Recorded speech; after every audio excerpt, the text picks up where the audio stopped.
തീർമാന അടവിലെ രണ്ടാമതായിട്ട് എടുക്കുന്ന അടവുകളാണ് ഇനി മുതൽ പറയുന്നത്. ആദ്യം നമ്മൾ ദിത്തിത്തൈ എന്നുള്ള ചൊല്ലിൽ കളിച്ചെങ്കിൽ ഇനി അടുത്തത് ദിത്തുത്തൈ എന്ന ചൊല്ലാണ് നമ്മൾ കളിക്കാൻ പോകുന്നത്. ഇതിൽ കയ്യിൽ കടകാമുഖം പിടിക്കുക, കളിച്ച് കൈ താഴെ എത്തുന്നതോടുകൂടി നമ്മൾ അളപദ്മം പിടിക്കുന്നുണ്ട്. അരമണ്ഡലം നിൽക്കുക.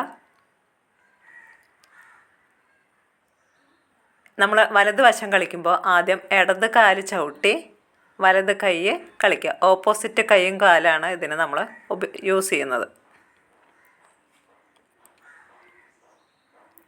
ദേ തോ തൈ, ദി തോ തൈ. ഒന്ന് ചെരിഞ്ഞ് നിന്ന് കളിക്കുക കേട്ടോ, അപ്പോഴാണ് കൂടുതൽ ഭംഗി ഉണ്ടാവുക ഈ അടവ് കളിക്കുമ്പോൾ. മറ്റേൽ ദിത്തിത്തൈയിൽ നമ്മൾ കാല് മുന്നിലേക്ക് വെച്ച് കളിച്ചെങ്കിൽ ദിത്തുത്തൈയിൽ നമ്മൾ കാല് കോർണറിലേക്ക് വെച്ചിട്ടാണ് കളിക്കുന്നത്. കൈ തലയ്ക്ക് മുകളിൽ കൂടെ ഏതാണ്ട് പകുതി നിറയെ കൂടെ അങ്ങനെ റൗണ്ട് ചെയ്തിട്ട് എടുത്ത് കളിക്കുക. കഴുത്തിൻ്റെ അവിടെ നിന്ന് എടുത്ത് കളിക്കുന്നവരുണ്ട്.